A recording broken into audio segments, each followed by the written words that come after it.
हाँ जी, स्वागत है आपका सिरेमिक एकेडमी के प्लेटफॉर्म पर। एक बार फटाफट जुड़ जाओ और मुझे बता दो, क्या ऑडियो वीडियो एकदम क्लियर है? आगे बढ़ सकते हैं।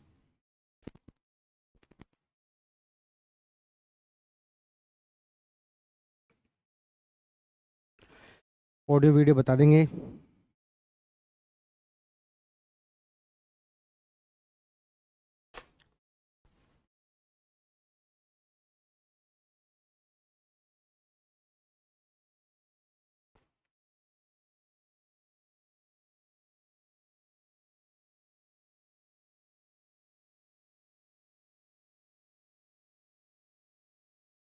ऑल ओके, चलो भाई। तो हम जो वो मार्च महीने का करंट अफेयर पढ़ रहे हैं, इससे पहले मार्च महीने की दो वीडियोस आप लोग देख चुके होंगे। जिन्होंने नहीं देखी है वो देख लेना। मार्च करंट अफेयर में पहली वीडियो के अंदर हमने आईआर वाला जो सेक्शन है उसे कंप्लीट किया था, और दूसरे वीडियो के अंदर हमने नेशनल वाला जो सेक्शन है उसे किया था, और उसके साथ साथ इकोनॉमी के सेक्शन को भी शुरू कर दिया था। ठीक है ना? तो आज की क्लास में अपनी से आगे बढ़ते हैं, इकोनॉमी के सेक्शन को कंप्लीट करते हैं, प्लस अवार्ड्स वाला जो सेक्शन है उसको हम पढ़ेंगे। ठीक है?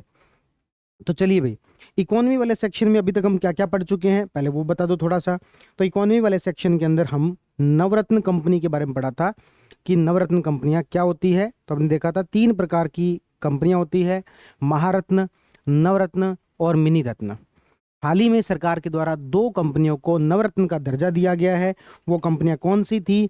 एक तो थी आपके आईआरएफसी यानी कि भारतीय रेलवे वित्त निगम, और जो दूसरी कंपनी थी वो थी आपके आईआरसीटीसी, जिसके माध्यम से आप टिकट वगैरह बुक करवाते हो। तो ओवरऑल जो है कितनी कंपनियां, नवरत्न कंपनियां बन गई है? 26 कंपनी जो बन गई है। 26वीं कंपनी थी, 25वीं और 26वीं।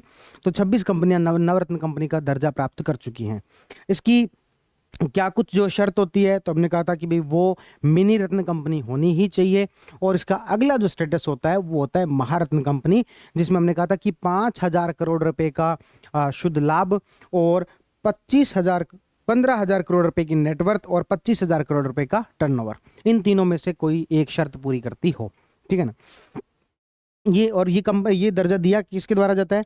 तो मैंने आपको बताया था कि एक डिपार्टमेंट है जिसको बोलते हैं department of heavy industries. Department of heavy industries. और इस डिपार्टमेंट ऑफ हैवी इंडस्ट्रीज जो है ये फाइनेंस मिनिस्ट्री के अंडर में आता है, वित्त मंत्रालय के अंडर में आता है। पहले ये अलग डिपार्टमेंट में, अलग मंत्रालय में आता था, लेकिन वर्तमान में ये फाइनेंस मिनिस्ट्री के अंडर में आता है। तो ये हमने पढ़ा था नवरत्न कंपनी के बारे में। दूसरा जो आर्टिकल हमने पढ़ा था वो था पीएसएल, प्राइमरी सेक्टर लैंडिंग। इसके जो रूल्स हैं उसके अंदर कुछ चेंज किए गए हैं। प्राइमरी सेक्टर लैंडिंग क्या होता है?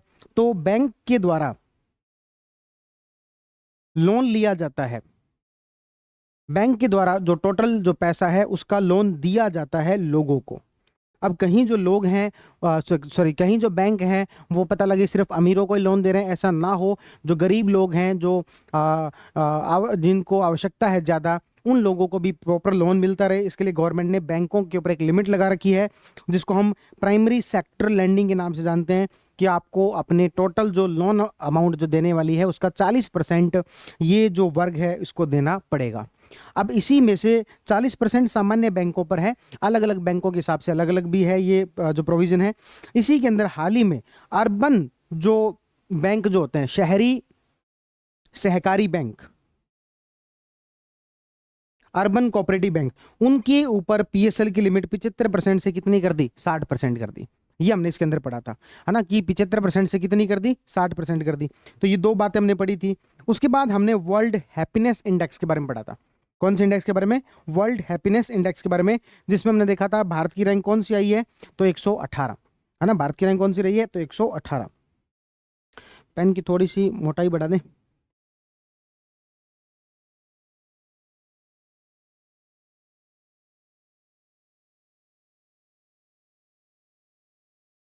चलो, तो भारत की रैंक कौन सी रही है? तो 118 जो रैंक रही है। और पड़ोसी देशों में देखें तो चीन, नेपाल और पाकिस्तान ये भारत से बेहतर प्रदर्शन कर रहे हैं यहाँ पर। ठीक है ना? सबसे पहली रैंक कौन सी थी? हमने कहा था देखो भाई, फिनलैंड वाले फन करते हैं, तो यहाँ पर इनकी जो रैंक है वो क्या है? अच्छी है। तो पहली रैंक किसकी है? फिनलैंड, या फिर क्या? फनलैंड। ठीक है। और सबसे लास्ट में कौन है? तो अफगानिस्तान। अफगानिस्तान में कोई रह के कैसे ही खुश हो सकता है ना? तो अफगानिस्तान। ठीक है। और 3 प्रकार के प्रश्न पूछे जाते हैं, ये सारी बातें जो हमने कर ली थी। तो ये सब बातें हमने कर ली थी, अब बढ़ते हैं आगे। जितना हमने पढ़ लिया था अब बढ़ते हैं उससे आगे। देखो कुछ एक रिपोर्ट, और इसकी थोड़ी सी आप विड्थ बढ़ा दो ना पेन की, कैसे पड़ेगी, थोड़ी सी मोटाई बढ़ा दो। ओके, ठीक है। हम्म हम्म, अब ठीक है। तो हम बात कर रहे थे कि भाई दूसरे और कुछ रिपोर्ट्स जारी की जाती हैं इकोनॉमी के अंदर, वो उनको देखते हैं। तो देखो जैसा कि मैंने आपको बताया हुआ कि जो रिपोर्ट होती है, जो इंडेक्स होती है, उसमें सारी बातें कोई एज इट इज याद करने वाली, उसके सारे फैक्ट्स याद करने वाले नहीं होते हैं। हमें ऑब्जेक्टिव एग्जाम के अंदर केवल आंसर की पहचान करनी होती है।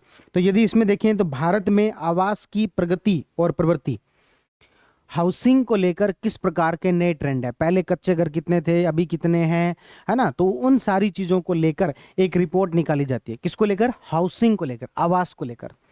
तो आवास को लेकर ये जो इंडेक्स है, ये जो रिपोर्ट है, कौन निकालता होगा?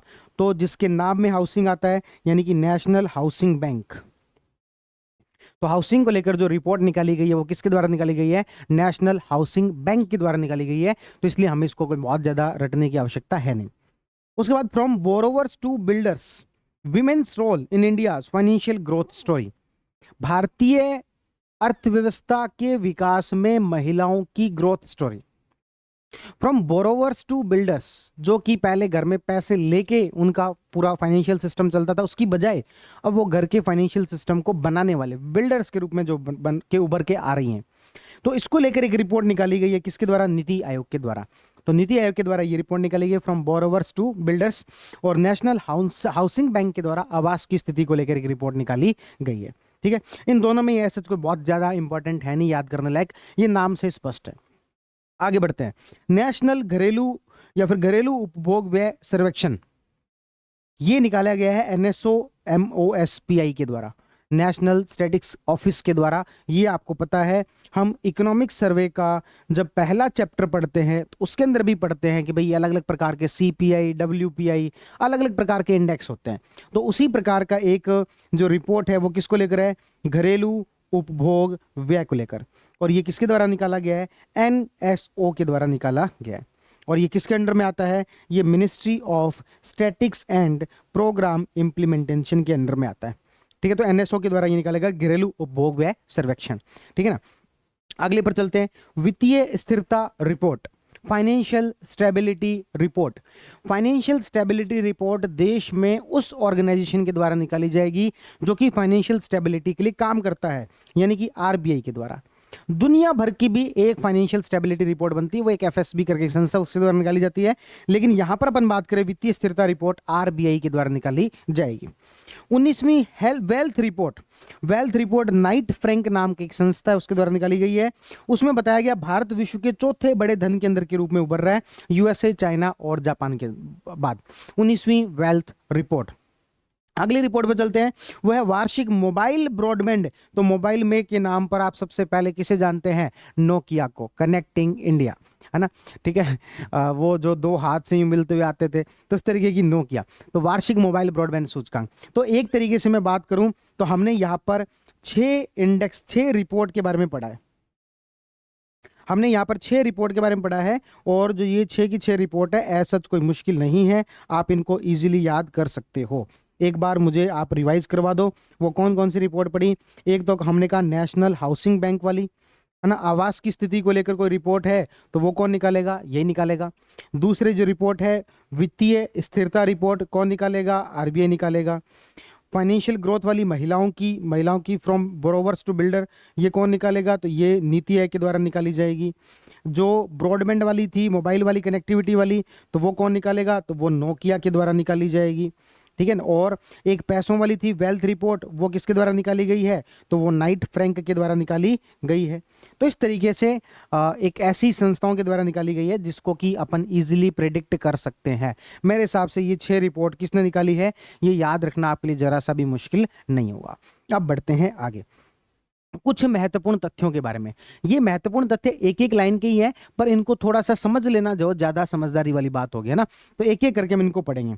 सबसे पहले हम बात करते हैं, वित्त मंत्रालय ने 26 मार्च 2025 से मध्यम और दीर्घकालिक जमा के लिए स्वर्ण मौद्रीकरण योजना को बंद कर दिया है। गोल्ड मोनेटाइजेशन स्कीम को क्या कर दिया गया, बंद कर दिया गया है। हमें थोड़ा सा समझना पड़ेगा ये गोल्ड मोनेटाइजेशन स्कीम क्या है। देखो, भारत सरकार ने ये देखा कि हमें जो दूसरे देशों से इंपोर्ट करना पड़ता है उसमें काफी बड़ा जो हिस्सा है वो गोल्ड का है। इसकी वजह से भारत का ओवरऑल जो ट्रेड डेफिसिट बढ़ता है, ओवरऑल भारत का व्यापार घाटा बढ़ता है, क्योंकि हमें गोल्ड पर दूसरे देश पर निर्भर रहना पड़ रहा है। तो फिर क्या किया जाए, एक तो तरीका ये हो सकता है भारत में गोल्ड प्रोड्यूस कर दिया जाए, लेकिन वो तो कैसे करें, यदि खनन वगैरह मतलब भंडार वगैरह होंगे तभी तो करेंगे। तो दूसरा तरीका क्या है, दूसरा तरीका सर ये है कि लोगों के पास ना गोल्ड बहुत सारा पड़ा हुआ है, बस वो निकालते नहीं है। दूसरे व्यक्ति को चाहिए, वो बाहर से लेके आ रहा है। क्यों ना जो व्यक्ति गोल्ड जिसके पास पड़ा है उसी को गवर्नमेंट दूसरे व्यक्ति को दे दे। ये कैसे हो सकता है, वो व्यक्ति क्यों अपना गोल्ड किसी दूसरे को देने को देगा। तो भाई गवर्नमेंट ने कहा कि हम एक ना स्कीम लेके आ रहे हैं जिसका नाम है गोल्ड मोनेटाइजेशन स्कीम।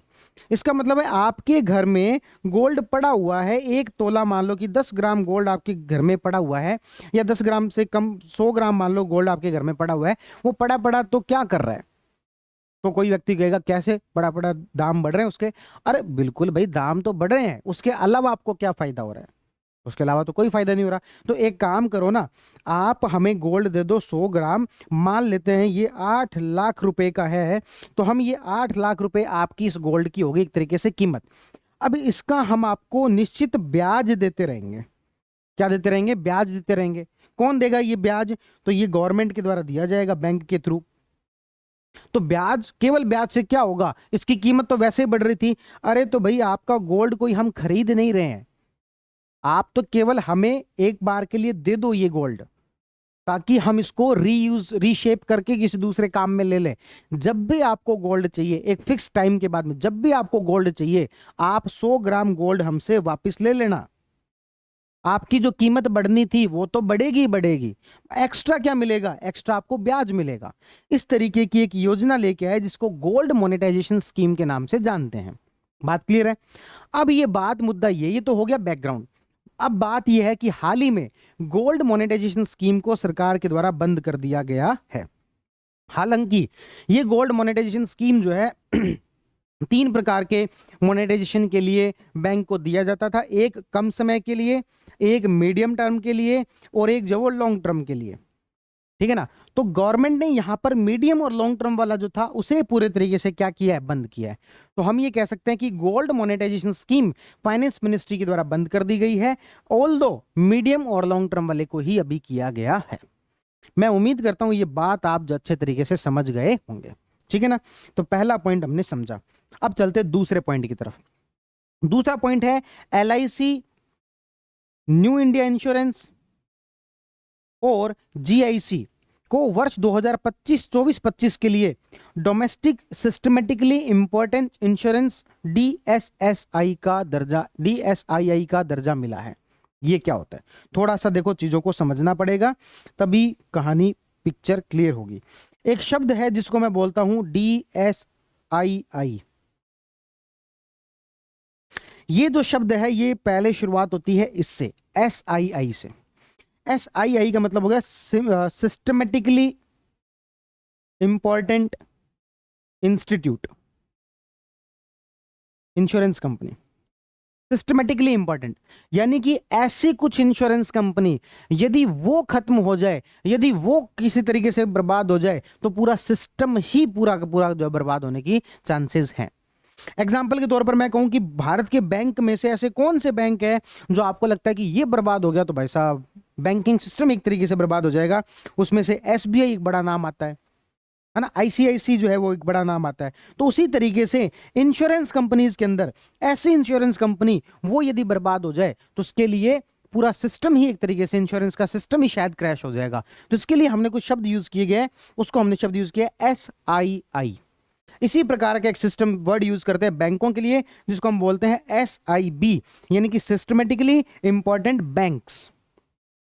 ठीक है ना, ये दुनिया के स्तर पर इस पैरामीटर को यूज किया जाता है और इसी पैरामीटर का भारत में भी यूज किया गया। इसके लिए ये शब्द माना गया डोमेस्टिक SII।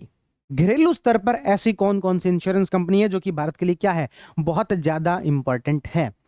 अभी हाल ही में भारत सरकार ने क्या किया है, 3 कंपनियों को यह दर्जा दिया है। LIC है उसमें से,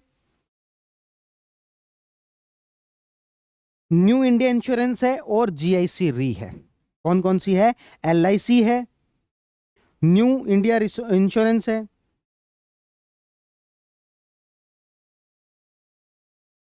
और GE।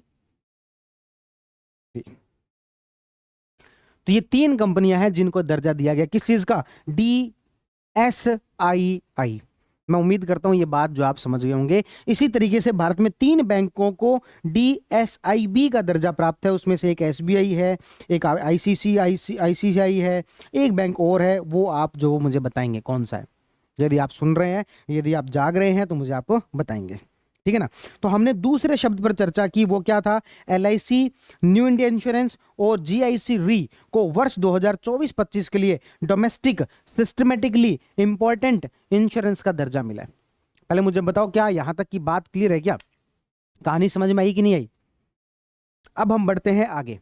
आगे बढ़ने पर अगला जो महत्वपूर्ण पॉइंट आता है वो है कि RBI के सर्वे के अनुसार USA जो है वो वित्तीय वर्ष 2023-24 में भारत के लिए सबसे बड़ा रेमिटेंस स्रोत बन गया है। ये क्या होता है, तो देखो भाई, रेमिटेंस क्या होता है, पहले तो हम इस बात को समझ लें। रेमिटेंस क्या होता है, रेमिटेंस का मतलब हुआ कि जो भारत का नागरिक, मान लो UAE के अंदर रहता है, मान लो सऊदी अरब के अंदर रहता है, वो भारत के अंदर जो पैसा भेजता है उस पैसे को हम रेमिटेंस के नाम से जानते हैं।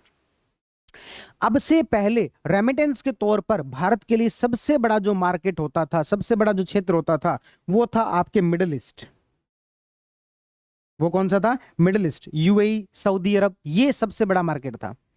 नए सर्वे के अनुसार, RBI ने जो एक नया सर्वे किया है उसके अनुसार भारत का USA जो है सबसे बड़े रेमिटेंस सोर्स के रूप में उभर के आया है RBI के अनुसार। इवन उन्होंने ये भी कहा है कि UK जो है वहां से भी काफी ज्यादा ग्रोथ रेट देखने को मिले रेमिटेंस के अंदर। USA और UK जो टोटल ग्रोथ हुई उसमें से 40% तो इन दोनों ने मिलकर की है। कहने का मतलब USA और UK एक बड़े स्रोत के रूप में भारत के लिए रेमिटेंस के रूप में उभर के आ रहे हैं, ऐसा RBI के द्वारा कहना है। तो ये हमने तीसरा पॉइंट डिस्कस किया जो ये महत्वपूर्ण तथ्यों के बारे में के रूप में दिए हुए थे। ठीक है, एक बार मुझे कमेंट सेक्शन बता देंगे, क्या सारी कहानी क्लियर हो रही है क्या।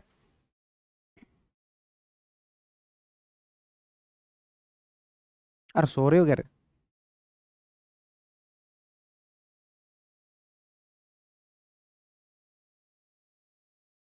चलो भाई आगे बढ़ते हैं। अगला पॉइंट है, पैसा बाजार ने व्यक्तिगत वित्त प्रबंधन के लिए PB मनी जो लॉन्च किया है। तो बस कुछ नहीं है, कोई खास बड़ी कोई महत्वपूर्ण खबर नहीं है। तो ये एक ऐप है, तो वो एक ऐप जो वो लॉन्च की है। आगे बढ़ते हैं। एनपीसीआई ने, एनपीसीआई क्या है, तो एनपीसीआई भारत के जो ये फाइनेंशियल सिस्टम है उसका ये आपके क्या बोलते हैं ATM वगैरह इन सबको मैनेज करने का काम करता है, एक नॉन प्रॉफिट ऑर्गेनाइजेशन के रूप में वैसे तो, पर इन सबको मैनेज करने का काम करता है। एनपीसीआई इंटरनेशनल ने UPI भुगतान सेवाओं का विस्तार करने के लिए सिंगापुर के हिट पे के साथ साझेदारी की है। किसके साथ में, सिंगापुर का हिट पे है उसके साथ साझेदारी की है एनपीसीआई ने। ठीक है, वैल्यू एटिक्स री भारत में री इंश्योरेंस कारोबार शुरू करने के लिए IRDAI से मंजूरी प्राप्त करने वाली पहली निजी कंपनी बन गई है। अब देखो ये क्या मामला है, देखो हम यदि बात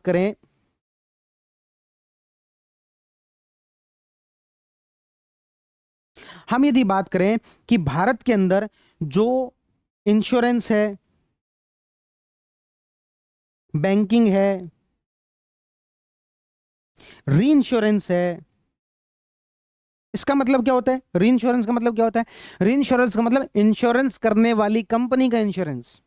एग्जाम्पल के तौर पर LIC का इंश्योरेंस, एग्जाम्पल के तौर पर कोई जो भी मोटर व्हीकल का इंश्योरेंस करता है उस कंपनी का इंश्योरेंस। तो इसको अपन किस नाम से जानते हैं, री इंश्योरेंस के रूप में जानते हैं। तो मैं आपको ये कह रहा था, भारत में इंश्योरेंस कंपनी आपने प्राइवेट कंपनियां बहुत सारी देखी होंगी, आप कभी गाड़ी लेने जाओ तो उसका इंश्योरेंस वो करके देते हैं। बैंकिंग के रूप में भी आपने प्राइवेट कंपनियां देखी होंगी, लेकिन री इंश्योरेंस के लिए अभी तक जो काम किया जा रहा था वो किया जा रहा था जीआईसी री के द्वारा। ये क्या है, अभी अभी अपन देख के आए इसको किस रूप में, डीएसआईआई के रूप में जो मान्यता दी गई है। तो भारत में री इंश्योरेंस का जो काम है वो एक पब्लिक सेक्टर अंडरटेकिंग के द्वारा, एक सरकारी कंपनी के द्वारा देखा जा रहा था, जिसका नाम है जीआईसी री। अभी हाल ही में क्या हुआ है, अभी हाल ही में हुआ है कि वैल्यू एटिक्स री नामक एक कंपनी को भी री इंश्योरेंस कंपनी का दर्जा दिया गया, उसकी अनुमति जो दी गई है, जो कि पहली निजी कंपनी बन गई है री इंश्योरेंस सेक्टर में अनुमति प्राप्त करने वाली। कहानी समझ में आ गई। इंश्योरेंस कंपनी का इंश्योरेंस करना री इंश्योरेंस कहलाता है, और री इंश्योरेंस का दर्जा प्राप्त करने वाली पहली निजी कंपनी कौन सी बन गई है, वैल्यू एटिक्स री। आई होप कि यहां तक आपको बात क्लियर होगी। आगे बढ़ते हैं। यस बैंक जो है S&P ग्लोबल सस्टेनेबिलिटी रैंकिंग में शामिल होने वाला एकमात्र भारतीय बैंक बना है। यस बैंक जो कि कुछ समय पहले तक यूं बर्बादी के उसमें था कि भैया आज डूबा कल डूबा, है ना, लेकिन आज वापस वो उठ खड़ा हुआ है और S&P ग्लोबल सस्टेनेबल रैंकिंग जो है, सस्टेनेबिलिटी जो रैंकिंग है, उसमें शामिल होने वाला पहला भारतीय बैंक जो बना है। नीति आयोग और इंडिया एसएमई फोरम ने ए मिलियन वुमेन अराइज पहल शुरू की है। नीति आयोग द्वारा वुमेन को लेकर बहुत सारे जो पहल शुरू की जाती है। जब भी वुमेन शब्द आए तो हमेशा ये मत सोचना कि ministry of women and child development इसको चला रही होगी, उसमें से अधिकतर को चलाने वाली जो आपको नीति आयोग जो मिल जाएगी। तो नीति आयोग के द्वारा यहाँ पर इंडिया एसएमई फोरम ने ए मिलियन वुमेन अराइज पहल जो शुरू की है। इसी तरीके से कोल इंडिया और आईआईटी हैदराबाद ने स्वच्छ कोयला ऊर्जा और नेट जीरो केंद्र के रूप में क्लीनेस के लिए एक समझौता किया, क्लिंच के लिए समझौता जो किया है। ठीक है ना। तो मैं उम्मीद करता हूं कि यहां तक की बातें जो आपको समझ में आई होंगी। एक बार के लिए यदि अपन इन सब बातों को समराइज करें कि हमने क्या क्या पढ़ा है, तो इन सारी बातों को समराइज करने पर देखें कि इस पेज के अंदर हमने क्या क्या पढ़ा। सबसे पहली खबर हमने पढ़ी डीएसआईआई के रूप में, जिसमें कि 3 कंपनियों को दर्जा दिया गया है। एक है आपके LIC, एक है आपके GIC री, और एक है न्यू इंडिया इंश्योरेंस कंपनी। ये 3 कंपनियों को दर्जा दिया गया। ये क्या होता है वो हमने समझ लिया। एक हमने अभी अभी पढ़ा IIT हैदराबाद और कोल इंडिया के द्वारा मिलकर क्लीन एनर्जी के लिए कुछ काम किया जा रहा है ना। इसके अलावा हमने पढ़ा yes bank S&P global sustainability ranking में शामिल होने वाला पहला बन गया है। एक हमने पढ़ा गोल्ड मोनेटाइजेशन स्कीम जो है उसको फाइनेंस मिनिस्ट्री ने बंद कर दिया है मध्यम के लिए और दीर्घ के लिए। एक हमने पढ़ी खबर USA एक बड़े रेमिटेंस केंद्र के रूप में उभर के आ रहा है एज पर RBI। एक हमने पढ़ा NPCI ने सिंगापुर के हिट पे के साथ में समझौता किया है। एक हमने पढ़ा वैल्यू रीटेक कंपनी जो है भारत की पहली निजी कंपनी बन गई है जिसको री इंश्योरेंस करने की अनुमति मिली है। ये 6-7 बातें जो हमने पढ़ी है। उम्मीद करता हूं कि ये सारे पॉइंट आपको ना सिर्फ याद हुए होंगे बल्कि क्लियर हो गए होंगे, समझ में भी आ गए होंगे। ठीक है ना। अब बढ़ते हैं अपन आगे। अब आगे बढ़ने पर आती है भारत सरकार की कुछ चर्चित योजनाएं। क्या पढ़ेंगे, भारत सरकार की कुछ चर्चित योजनाएं। कौन कौन सी योजनाएं चर्चित रही हैं भाई? तो सबसे पहली जो महत्वपूर्ण योजना है वो है PM सूर्य घर मुफ्त बिजली योजना। अभी थोड़ी देर पहले मैं आपको जब सर्वे पढ़ा रहा था उसमें भी मैंने आपको इसके बारे में पढ़ाया था, है ना। तो इसलिए मैं यहाँ पर इसको ज्यादा रिपीट नहीं कर रहा, बस एक छोटा सा करेक्शन करवाना चाहूंगा। इसकी तारीख को लेकर हमेशा कंफ्यूजन रहता है, लेकिन PIB के अनुसार मैंने आपको उसमें भी दिखाया था, ये तारीख आएगी 13 फरवरी 2024। ठीक है ना। तो PM सूर्य घर मुफ्त बिजली योजना कब शुरू हुई? तो 13 फरवरी 2024 को शुरू हुई। नवीन और नवीकरणीय मंत्रालय द्वारा चलाई जाती है। 1 करोड़ घरों में सोलर रूफटॉप वो प्रोवाइड करवाना, है ना। ये सारी बातें अपन जो सर्वे के अंदर इसको पढ़ चुके हैं, है ना। तो इसको अपन यहाँ पर ज्यादा टाइम नहीं लगा रहे। इस बार जो है वो क्या देखने को मिला, अच्छा प्रदर्शन। तो सबसे पहले गुजरात के द्वारा, फिर जो महाराष्ट्र के द्वारा, फिर जो है आपके उत्तर प्रदेश के द्वारा, फिर केरल के द्वारा, और 5 नंबर पर राजस्थान के द्वारा। ये भी मैंने आपको याद करवाया था कि यदि सोलर पैनल लगवा लिए तो गम ही उतर जाएगा। गम उतर जाएगा मतलब कि क्या? गुजरात, महाराष्ट्र उत्तर प्रदेश, टी को के पढ़ो केरल, और आर का मतलब राजस्थान। ये 5 राज्य हैं जहां पर कि अच्छा प्रदर्शन किया है। इसके साथ साथ हमने ये भी देखा था कि 10 मार्च 2025 तक 10 लाख घरों के अंदर सोलर रूफटॉप जो लग चुका है, ये टारगेट भी हम पूरा कर चुके हैं। चंडीगढ़ और दमन दीव ने अपने सरकारी भवनों पर सोलर पैनल लगाने का 100% काम पूरा कर लिया है।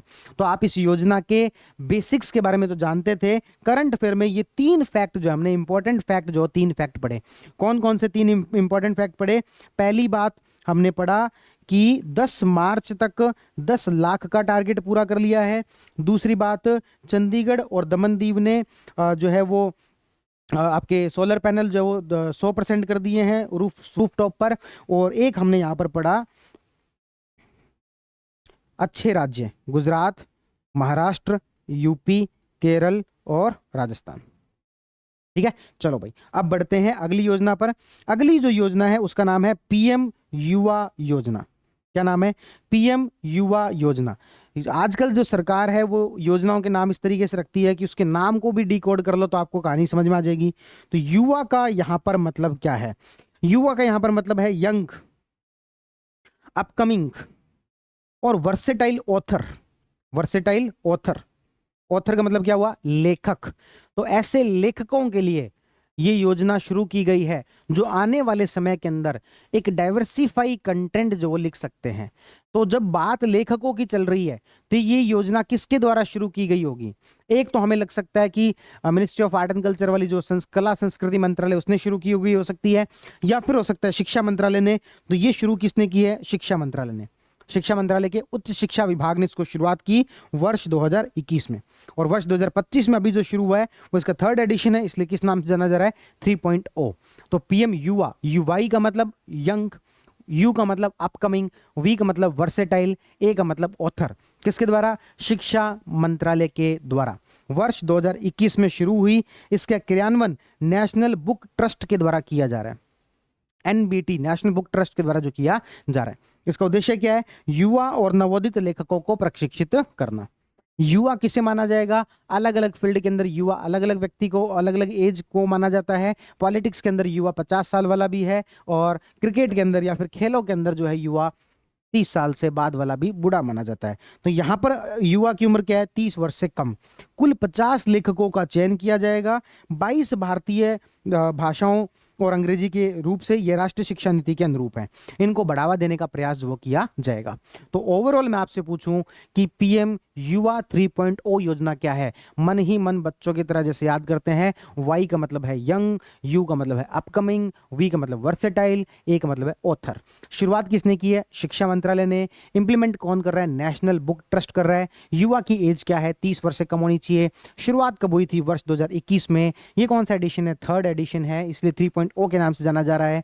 कौन सी भाषाओं के अंदर? 22+ अंग्रेजी भाषा के अंदर, और तो क्या, और ये 50 लेखकों का इसके अंदर चयन किया जाएगा। तो ये बात है। आगे बढ़ते हैं। प्रधानमंत्री इंटर्नशिप योजना, क्या समझ में आता है आपको? इंटर्नशिप नाम से क्या समझ में आता है? इंटर्नशिप क्या होता है?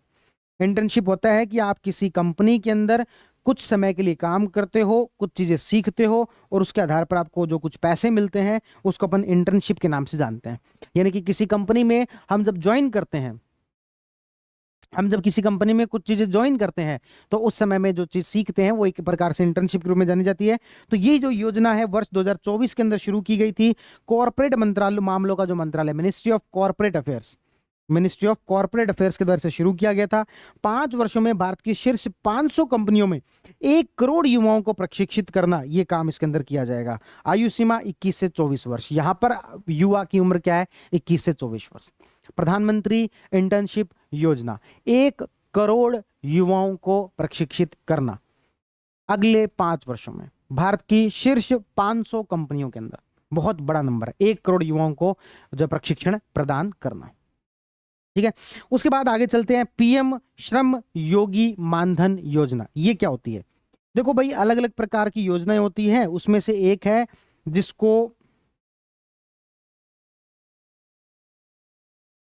अलग अलग प्रकार की योजनाएं होती हैं, उसमें से एक है जिसको हम बोलते हैं कंट्रीब्यूशन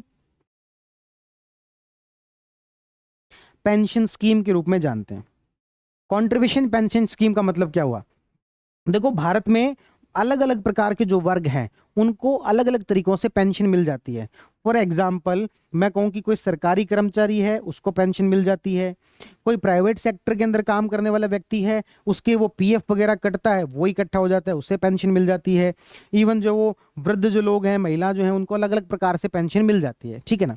लेकिन मेरा ये आपसे पूछना है कि एक ऐसा व्यक्ति जो कि अनऑर्गेनाइज्ड सेक्टर के अंदर काम करता है, असंगठित क्षेत्र में काम करता है, उस व्यक्ति को पेंशन का क्या होगा? जब वो बूढ़ा हो जाएगा उस समय में काम का, उसकी पेंशन का क्या होगा? मान लो कि कोई जो गोलगप्पे की रेडी लगाता है ना, या फिर लेबर है, चलो ये तो हो गया एक प्रकार से स्ट्रीट वेंडर, हम यहाँ पर बात कर रहे हैं लेबर की, है ना। किसी एक जो भी एक आपके जो होती है सोसाइटी, वहां पर काम करता है, लेबर के रूप में काम करता है। अब वो उसका काम चलता है कि कमाया और खाया, यानी कि आज जितना कमाया वो खा लिया, या ज्यादा से ज्यादा 1 महीने की सेविंग, 2 महीने की सेविंग, ज्यादा से ज्यादा 1 साल की सेविंग, इसी पे चलते हैं वो। अब मैं आपसे पूछता हूँ कि जब वो 60 वर्ष के हो जाएंगे, उनकी कमाई डायरेक्ट इनकम बंद हो जाएगी, तो फिर क्या होगा? उनका तो कोई पीएफ वाला मामला भी नहीं है, उनका तो कोई सरकारी पेंशन भी नहीं मिलनी, तो फिर कैसे काम चलेगा उनका? इसके लिए सरकार के द्वारा एक योजना लाई गई जिसका नाम है पीएम मानधन श्रम योगी, जो वो आपके योजना, आपके पेंशन योजना। उसमें क्या होगा? उसमें कुछ पैसा ये जो लेबर है उसके द्वारा यहां पर मंथली दिया जाएगा, ताकि जब वो उसकी आयु 60 वर्ष से अधिक हो जाए तो उसको कुछ कुछ पैसा हर महीने सरकार के द्वारा दिया जा सके। 55 रुपए से लेकर 210 रुपए तक इस व्यक्ति के द्वारा हर महीने जमा करवाया जाएगा। जितने पैसे ये जमा करवाएगा, इसका उतना ही पैसा गवर्नमेंट के द्वारा भी जमा करवाया जाएगा। और इन सब का कलेक्टिव ब्याज मिल मिला के जब वो उसकी आयु 60 वर्ष से अधिक की हो जाएगी तो उसको वापस पैसा मिलना जो शुरू होगा। इस योजना को हम किस नाम से जानते हैं? पीएम श्रम योगी मानधन योजना। अब हम इसके फैक्ट्स के बारे में चर्चा करते हैं। पहली बात, यह वॉलेंटरली और कंट्रीब्यूटरी पेंशन स्कीम है। क्या ये दोनों शब्द समझ में आए? कि व्यक्ति की स्वेच्छा पर निर्भर करता है, उसे जमा करवाना है तो करवाओ, आपको भविष्य की थोड़ी बहुत चिंता है तो करवाओ, अदरवाइज मत करवाओ। किसके लिए है? असंगठित क्षेत्र के श्रमिकों के लिए, अनऑर्गेनाइज्ड सेक्टर, उनके लिए है। चलाएगा कौन? लेबर मिनिस्ट्री चलाएगी। इसको मैनेज कौन करेगा? एलआईसी करेगा। और नामांकन जो अपने कॉमन सर्विस सेंटर होते हैं या मानधन पोर्टल है, वहां पर जाके नामांकन करवाए जा सकते हैं। प्रमुख विशेषताएं क्या है? असंगठित क्षेत्र के श्रमिकों के लिए है, आय 15,000 रुपए प्रति महीने से कम होनी चाहिए। इनकम जो कितनी होनी चाहिए? 15,000 रुपए से कम होनी चाहिए। उससे ज्यादा वाली इनकम है तो उनके लिए ये योजना नहीं है, कम इनकम वालों के लिए है। 55 रुपए से लेकर 200 रुपए तक, 210 नहीं भी 200 रुपए तक आयु के दर। अच्छा, आपको कि किसी से 55 भरवा रहे हैं, किसी से 200 भरवा रहे हैं, ऐसा क्यों? अब मान लो किसी ने 40 वर्ष की आयु के अंदर पैसे भरने शुरू किए हैं तो उसको भाई थोड़े ज्यादा भरने पड़ेंगे ना।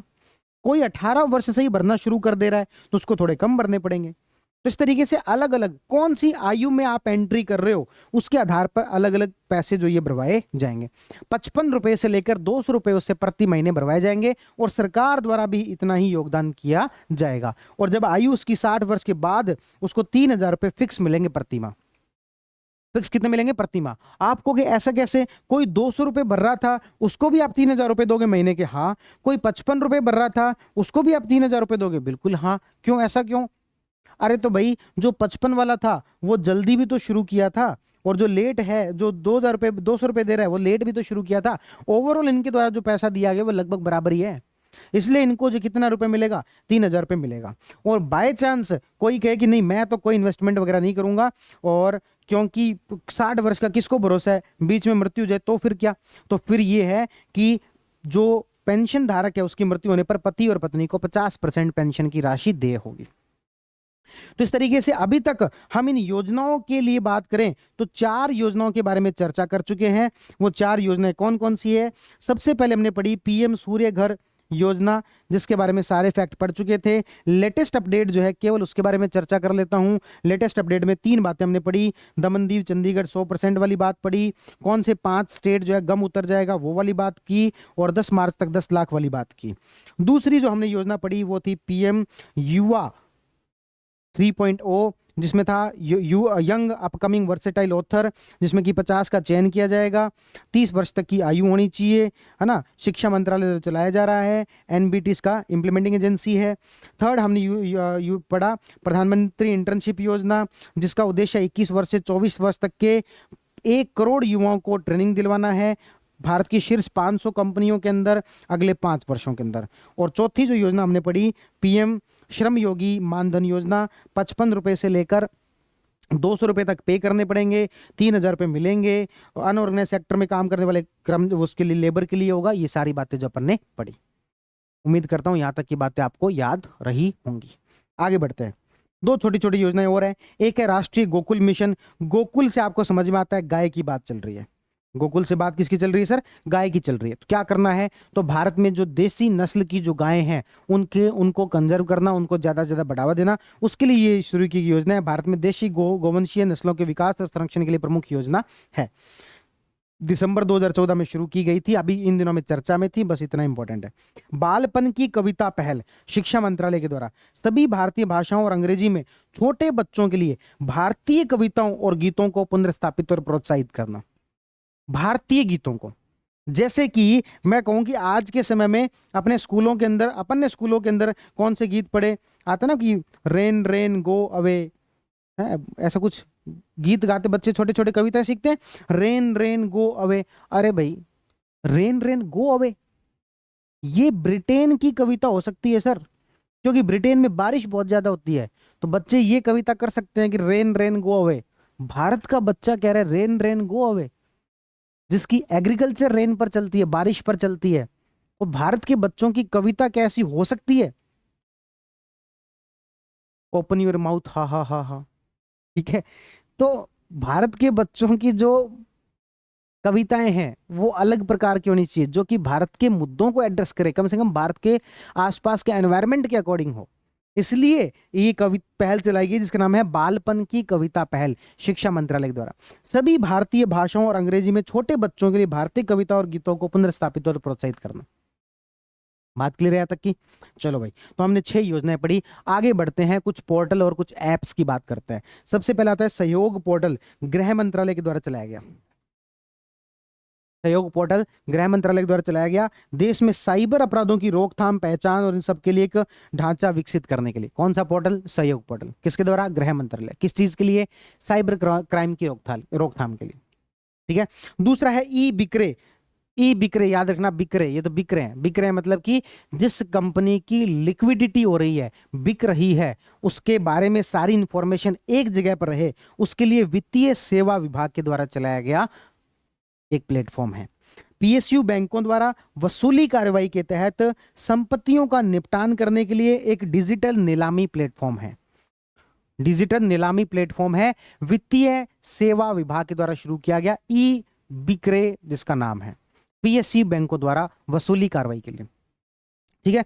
तीसरा प्लेटफॉर्म जिसका नाम है युवा, ये ग्रामीण विकास मंत्रालय और संयुक्त राष्ट्र बाल कोष के द्वारा, यूनिसेफ के द्वारा भारत में ग्रामीण महिलाओं और युवाओं को सशक्त बनाने हेतु लेटर ऑफ इंटेंट पर हस्ताक्षर किए गए।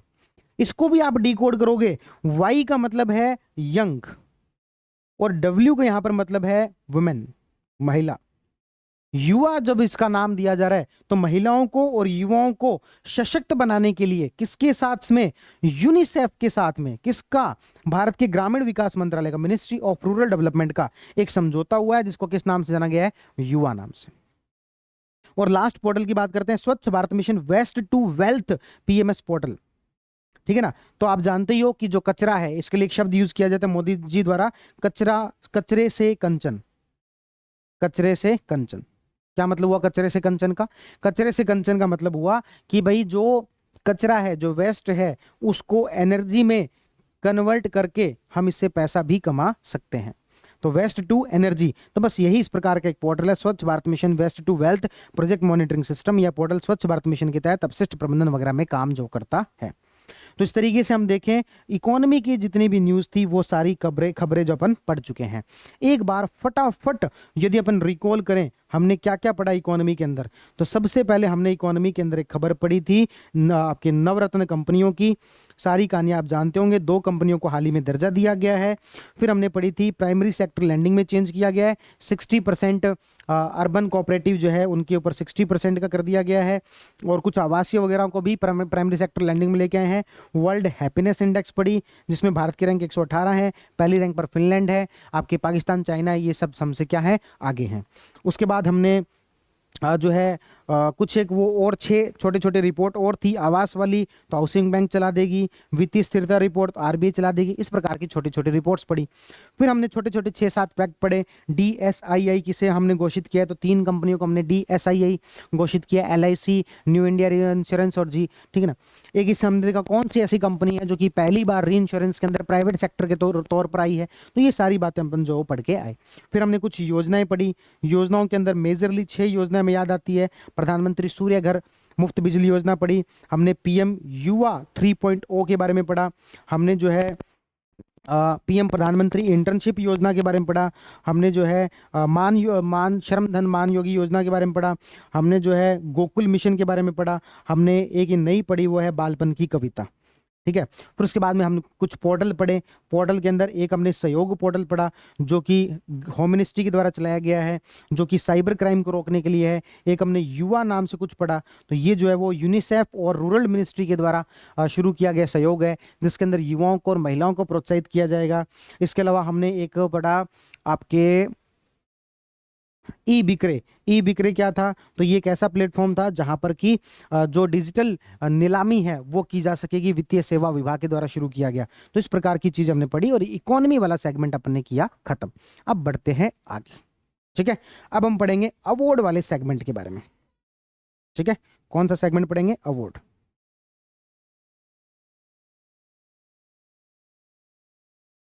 एक दो में ही है।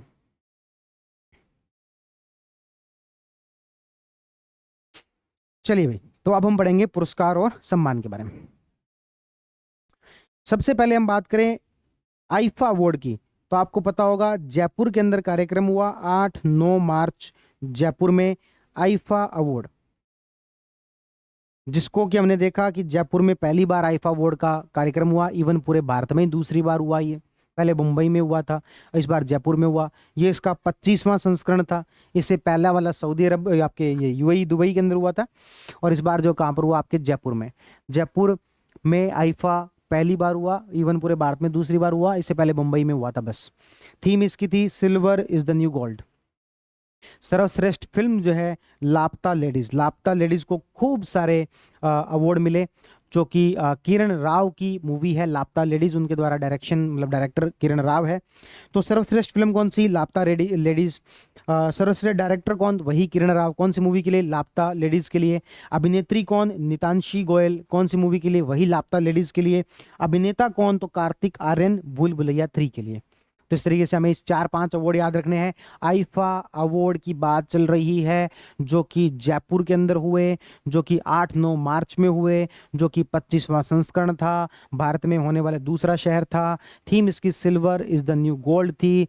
सर्वश्रेष्ठ फिल्म लापता लेडीज थी। डायरेक्टर किरण राव थी। एक्ट्रेस जो नितांशी गोयल थी, और अभिनेता जो वो कार्तिक आर्यन थे।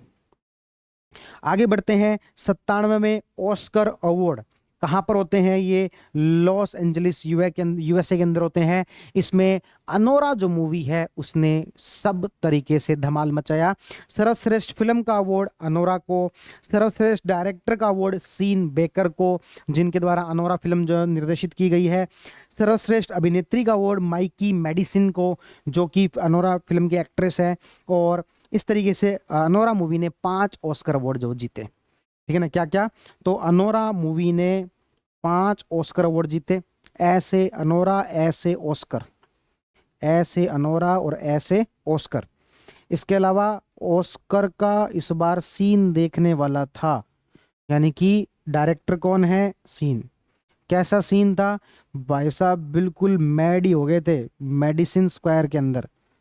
अभिनेत्री कौन? मेडिसिन, ठीक है ना, माइकी मेडिसिन। तो film Anora, Sean Baker director, और अभिनेता कौन है? Adrien Brody. कौन सी मूवी के अंदर? ब्रूटलिस्ट। अभिनेता कौन? ब्रोडी। कौन सी मूवी के अंदर? ब्रूटलिस्ट। भाई साहब बहुत ब्रूटलिस्ट होता है ना, बुरा एक तरीके से, ब्रूटलिस्ट मतलब कि कठोर, बुरा।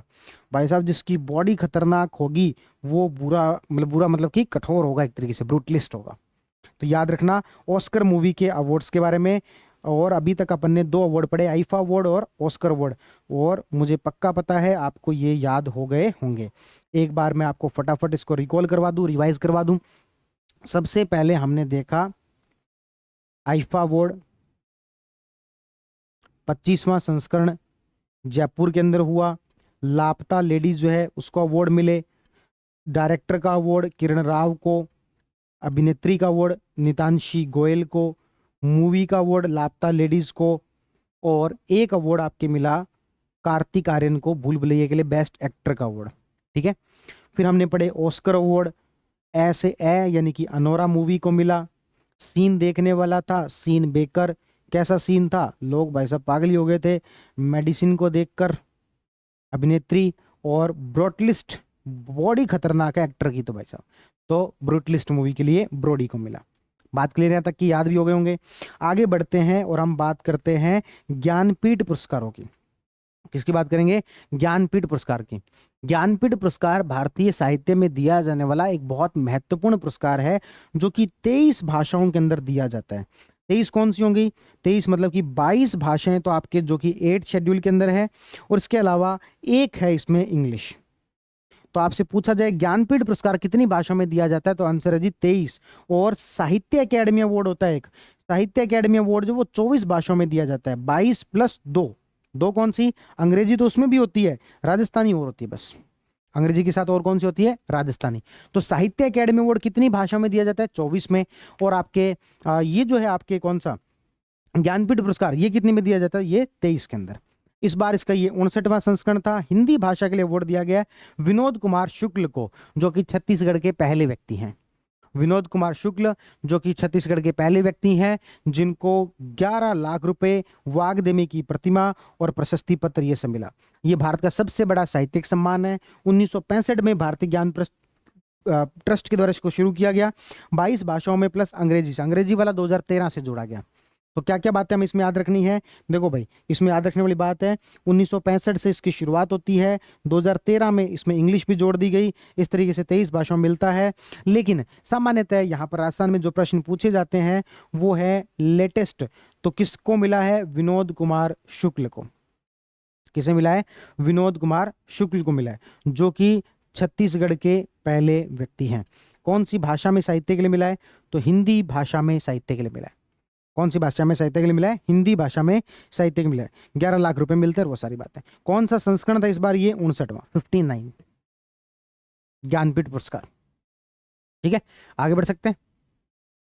चलिए, तो हमने 3 महत्वपूर्ण अवार्ड जो पढ़ लिए, आगे बढ़ते हैं। आगे है रामनाथ गोयनका उत्कृष्ट पत्रकारिता पुरस्कार। तो ये जो पत्रकारिता जो पुरस्कार है, ये सिंपल से नाम से पता लग रहा है पत्रकारों को दिया जाएगा। कौन से पत्रकारों को? तो भाई प्रिंट मीडिया भी हो सकती है, इलेक्ट्रॉनिक मीडिया भी हो सकती है। तो ये मिक्सचर दिए गए हैं। ये 19वां संस्करण था। राष्ट्रपति द्रौपदी मुर्मू के द्वारा ये दिए गए। प्रदान करने वाली संस्था होती है इंडियन एक्सप्रेस समूह, इंडियन एक्सप्रेस समूह के द्वारा। ये हिंदी प्रिंट मीडिया के अंदर मृदुलिका झा, आज तक को मृदुलिका झा को यह अवार्ड जो दिया गया। हिंदी ब्रॉडकास्टिंग के अंदर सिद्धांत मोहन दी ललन टॉप करके एक न्यूज चैनल है। तो न्यूज चैनल तो क्या कहेंगे, मतलब यूट्यूब चैनल है। ये आजकल काफ़ी पत्रकारिता में मतलब कुछ विश्वसनीय थोड़ा बहुत कोई बच्चा है तो वो ललन टॉप ही है। इसके अलावा भारत की एक कोई सिंगल मीडिया ऐसी नहीं है जो देखने छोड़ो यूं टीवी का चैनल ऑन करने लायक भी है। इतनी बेहुदा भारत की मीडिया है। हाँ, हालांकि ऐसा जरूर है, भारत में 2 बेहद कट्टर वर्ग हैं। एक जो कि राइट विंग के जो न्यूज़ चैनल हैं, जी न्यूज़ है, इन सब की आलोचना करता रहता है। और दूसरा एक वर्ग है जो कि रवीश कुमार, ध्रुव राठी और इनकी आलोचना करता रहता है। दोनों एक जैसे ही हैं, दोनों वर्ग एक जैसे हैं, दोनों प्रकार के न्यूज़ चैनल एक जैसे हैं। रवीश कुमार हो भले जी न्यूज़ हो, सब अपना अपना एजेंडा पकड़ के बैठे हैं। आप रवीश कुमार को कभी मोदी के फेवर में देखते हुए सुनते हुए नहीं मिलेंगे, देखेंगे, और ना जी न्यूज़ को आप जो उनके अगेंस्ट में सुनते हुए देखेंगे। दोनों के अपने अपने एजेंडा हैं, उसी के तहत पत्रकारिता करते हैं। पत्रकारिता में पत्रकारिता जैसा कुछ बचा नहीं है। कहा जाता था कि पत्रकार का काम न्यूज़ देना होता है, ना कि व्यूज़ देना। और आजकल हमारी मीडिया न्यूज़ नहीं देती है, हमारी मीडिया व्यूज़ देती है। अपने विचार क्या हैं किसी मुद्दे पर वो बताती है। इसलिए जो जो भी व्यूज़ देने का काम करते हैं वो न्यूज़ रिपोर्टर नहीं है। रवीश कुमार बहुत सारे लोगों को पसंद आ सकते हैं, लेकिन वो व्यूज़ देने का काम करते हैं, न्यूज़ नहीं देते हो। इसी तरीके से किसी को अर्नब गोस्वामी पसंद आ सकता है, किसी को सुधीर चौधरी पसंद आ सकता है, पर सभी के सभी क्या करते हैं? व्यूज़, ना कि न्यूज़। तो पत्रकारिता की बात कर रहे थे तो मृदुलिका झा को, सिद्धांत मोहन को ललन टॉप के लिए, और जीशा एलिजाबेथ मध्यमम मलयालम, इनको ये अवार्ड जो मिले हैं। ठीक है, एक दो अवार्ड के बारे में और पढ़ते हैं, फिर फैक्ट आपकी ज़्यादा ना हो जाए। ये बीच बीच में एक दो फर्जी अवार्ड है, इनको अपन देखेंगे पढ़ेंगे। उससे पहले कुछ काम के अवार्ड देखते हैं। एक बहुत अच्छा अवार्ड है, इसका नाम है 8वें विजिटर पुरस्कार। कौन से पुरस्कार? 8वें विजिटर्स पुरस्कार। ये जो, अरे भाई तुम लोग जाग भी रहे हो कि नहीं जाग रहे?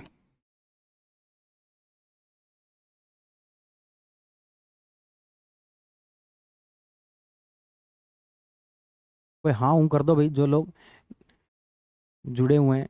क्या आपको आवाज़ वगैरह तो आ रही है ना? कोई दिक्कत तो नहीं है किसी प्रकार की? जो लोग भी जुड़े हुए हैं एक बार बता देंगे। ऑडियो वीडियो एकदम क्लियर है क्या?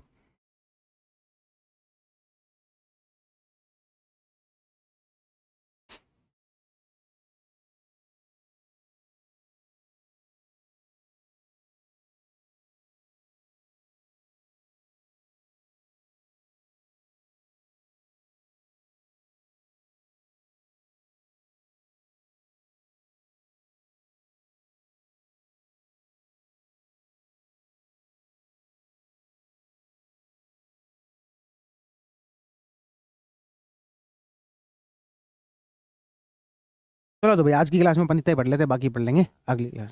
ऑल ओके, चलो भाई, धन्यवाद। चलो अवार्ड तो कर देते खत्म। देखो भाई, 8वें विजिटर पुरस्कार 2023 के अंदर ये दिए गए, राष्ट्रपति भवन में आयोजित विजिटर कॉन्फ्रेंस 2024-25 में प्रदान किए गए। ये अवार्ड एक्चुअल में क्या होते हैं? प्रेसिडेंट विजिटर अवार्ड 2024-25 3 मार्च 2025 को दिए गए, लेकिन ये अवार्ड थे एक्चुअल में 2023 के, है ना? कब के थे? 2023 के अवार्ड थे, जो कि इस बार जो दिए गए हैं। ये जो अवार्ड है किसको दिए जाते हैं? ये दिए जाते हैं ऐसे शिक्षाविदों को, जो डीन है, जो वाइस चांसलर है, जो प्रोफेसर है, उनको, जिन्होंने कुछ कैटेगरीज निर्धारित कर रखी हैं। उन कैटेगरीज के अंदर यदि अच्छा काम किया है तो उनको ये अवार्ड दिए जाते हैं। कितनी कैटेगरी हैं? तो सर एक्चुअल में 3 कैटेगरी हैं। वापिस आता हूं मैं इस यहाँ पर स्लाइड पर। एक्चुअल में 3 कैटेगरी हैं। एक कैटेगरी है जिसका नाम है नवाचार, इनोवेशन।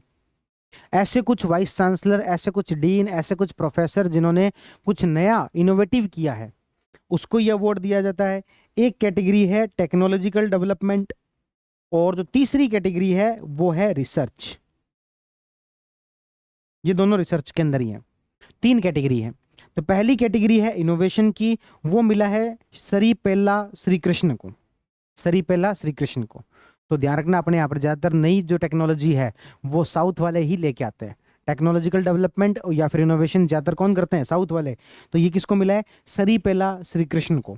ऐसे ही टेक्नोलॉजिकल डेवलपमेंट वाला भी किसको मिला है? डॉक्टर वेंकटेश्वरलू चिंताला। इन्होंने बिना कोई चिंता किए बड़ा टेक्नोलॉजिकल डेवलपमेंट किया, चिंताला। तो ये 2 अलग अलग कैटेगरी हैं, एक इनोवेशन की है और एक प्रौद्योगिकी की है। इतना लंबा चौड़ा नाम याद नहीं रहे तो ध्यान रखना कि एक वो कहावत थी नहीं कि कर्म करो तो फल मिलेगा, आज नहीं तो कल मिलेगा, श्री कृष्ण है तो क्यों चिंता करते हो, ऐसा करके है ना। तो ध्यान रखना, श्री कृष्ण है तो क्यों चिंता करते हो, श्री कृष्ण है तो क्यों चिंता करते हो। इनोवेशन के अंदर अवार्ड श्री कृष्ण को, टेक्नोलॉजिकल डेवलपमेंट के अंदर चिंताला जी को। दोनों साउथ इंडिया से हैं, ये याद रह जाएगा। रिसर्च कैटेगरी के अंदर फिजिकल, आपके जो फिजिक्स रिसर्च जो है उसमें अलग मिलता है, और जो आपके बायोलॉजिकल जो रिसर्च है उसके अंदर अलग मिलता है। तो जो फिजिक्स वाली रिसर्च है उसमें अश्विनी कुमार नांगिया जी को मिला है, और जो बायोलॉजिकल वाला है वो रीना चक्रवर्ती और राजकुमार को मिला है। याद रखना बायोलॉजिकल में हमेशा अपने पश्चिम बंगाल आगे रहा है ना। भले ही वहाँ पर बोस जो है उनको लेकर अलग अलग प्रकार के इंस्टीट्यूट हो, वहाँ से नोबेल प्राइज जीतना हो, तो बायोलॉजिकल अंदर हमेशा पश्चिम बंगाल आगे रहा है। तो यहाँ पर मिथुन चक्रवर्ती की सिस्टर नहीं है, कोई संबंध नहीं है, रीना चक्रवर्ती और राजकुमार, ये बायोलॉजी से। और फिजिक्स से किसको, अश्विनी कुमार नांगिया। तो ये हम बात कर रहे थे किसकी, 8वें विजिटर्स पुरस्कार की।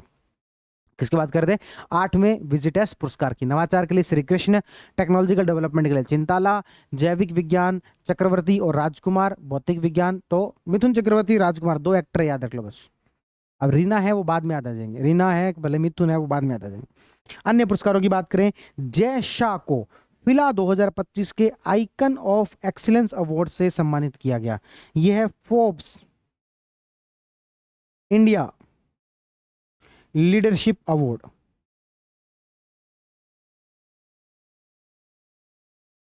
फोर्ब्स इंडिया लीडरशिप अवार्ड, तो ये जय शाह जी को दिया गया। फिला 2025 का आइकन ऑफ एक्सीलेंस अवार्ड से सम्मानित किया गया, किसको, जय शाह को। अगला अवार्ड है लियू जियाकुन, चीनी वास्तुकार है। घरों में कुछ भी थोड़ा बहुत भी गलत बन जाए तो अपने सबसे आगे पूछते हैं, अरे मिस्त्री कौन हो रहा है, क्यों बनवाए हो, कौन हो, चीनी वास्तुकार हो। जब पूछे कि कौन हो तो कह देना कौन चीनी वास्तुकार हो। कौन मतलब कि हमारे गंगानगर साइड या फिर बागड़ी भाषा में कौन शब्द के लिए याद किया जाता है, कौन हो, तो ज्यादातर यही किया जाता है। तो लियू जियाकुन जो चीनी वास्तुकार 2025 के प्रिट्जगर वास्तुकार पुरस्कार से सम्मानित किया गया। आर्किटेक्ट के अंदर यह अवार्ड दिया जाता है, प्रिट्जगर आर्किटेक्ट अवार्ड, किसको दिया गया, लियू जियाकुन।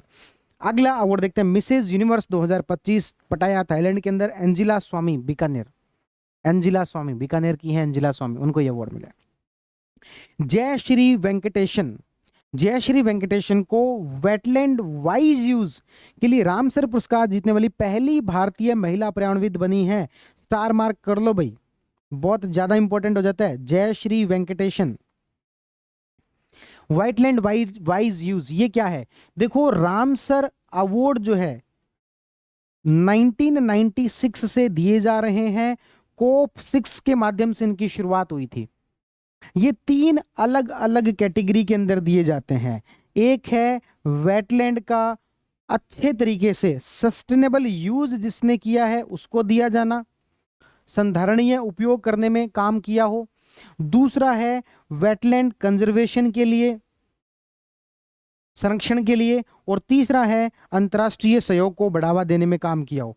तो ये वेटलैंड को लेकर 3 अलग अलग कैटेगरी है। एक वेटलैंड को लेकर अंतर्राष्ट्रीय सहयोग को बढ़ावा दिया हो, एक वेटलैंड कंजर्वेशन के लिए काम किया हो, और एक वेटलैंड जो है वो आपके सस्टेनेबल यूज के लिए, उसका वाइज यूज, उसका संधारणीय उपयोग किया उसके लिए मिलता है।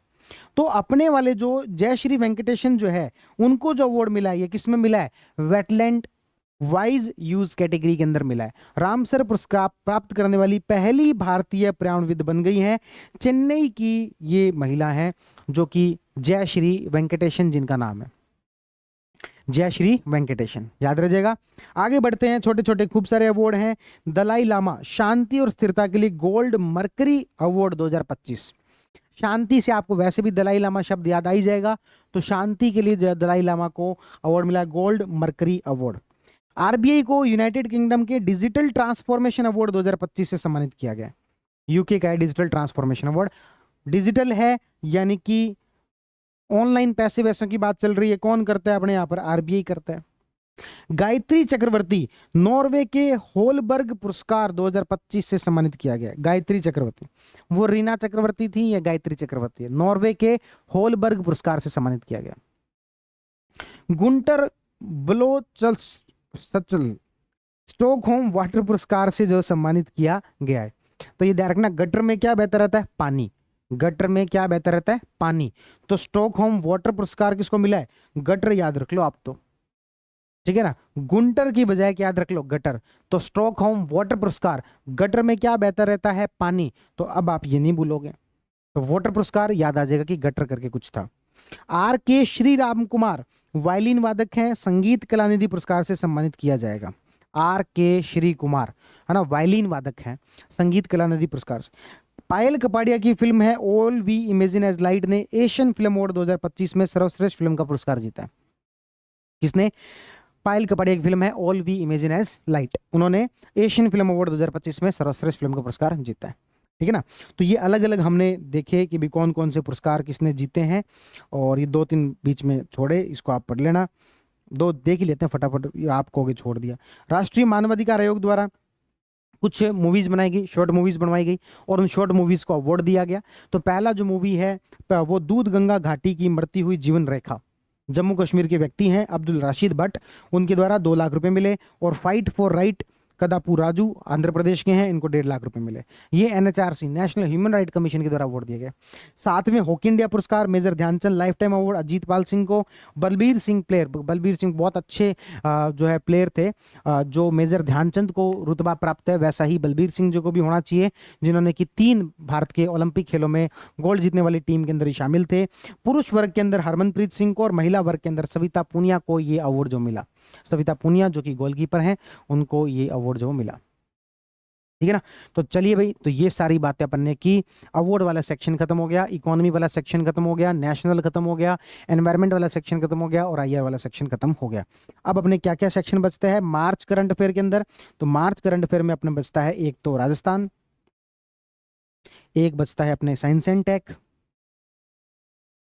और एक अपने बचता है स्पोर्ट्स। मेजरली ये 3 सेगमेंट जो बचते हैं। ठीक है, तो एक एक क्लास के अंदर इनको, अलग अलग क्लास के अंदर इनको कर लेंगे अपन खत्म। चलिए मिलते हैं अगली क्लास में। आप सभी का बहुत बहुत धन्यवाद। थैंक यू, गुड नाइट, शुभ रात्रि।